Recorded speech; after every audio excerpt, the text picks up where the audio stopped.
spit. Frank O'Neill, M.D. He could still see the shingle in his mind, the neat, white, clapboard building behind it.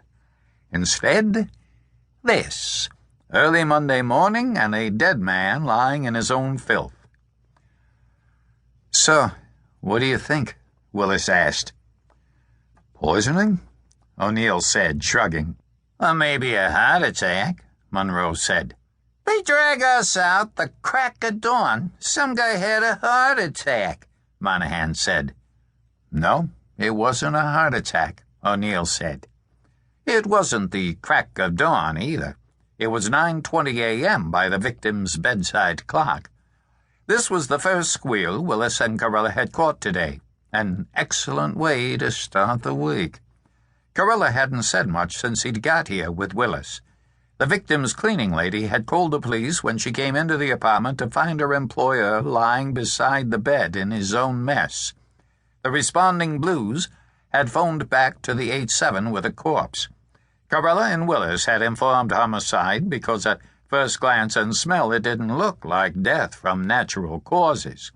In this city, homicides and suicides were investigated in exactly the same manner, and the appearance of homicide detectives at the scene was mandatory, even though the case officially belonged to the precinct detectives. Carella still wasn't saying anything. He was a tall man with dark hair and brown eyes, slanted slightly downward, giving his face a somewhat oriental cast. Monroe guessed Carella had played high school baseball. He looked like a ball player. Moved like one, too. Monroe liked him somewhat better, but not much, than most of the cops at the 8-7. The bulls up here took things too serious. Carella had a very serious look on his face now, an almost pained expression, as he stared down at the dead man on the carpet. "So what do we say on the cause?" Monahan asked. "Poisoning?" "Cause unknown," O'Neill said, "until we do the autopsy." "Cause he's thrown up and shit in his pants," Monroe said, laughing. "Cause his lack of toilet training," Monahan said, laughing with him. "Any idea when he died?" Willis asked. "Not until autopsy," O'Neill said, and snapped his satchel shut. "Enjoy yourselves, lads," he said pleasantly, and started out of the room. The black woman who had discovered the body was clearly frightened. She had never had trouble with the police in her entire life, and she believed she had plenty of trouble now. None of it her doing, neither. She sat in a chair across the room, watching the huddle of law enforcement officers around the body. Flash bulbs were popping everywhere.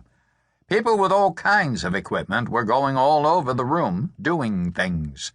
As the doctor, she guessed he was a doctor, he had a satchel, went out of the room, somebody said, "You through here?" And he nodded and waved his hand in dismissal. Somebody else began sprinkling some kind of powder around the body, outlining it. "Try not to step in the shit," Monahan said. "It may be evidence." It was, in fact, evidence. The techs would be scooping it up, together with the vomit, for delivery to the lab on High Street. It was a messy case all around. "You don't need us anymore. We'll be breezing along," Monroe said. "You could maybe open some windows when the techs get through dusting," Monahan offered. Both men shrugged, put away their handkerchiefs, and started for the door, passing a pair of 911 cops who came in with a stretcher, a rubber sheet, and a body bag. "Yeah, you got your work cut out for you," Monahan said, and walked out.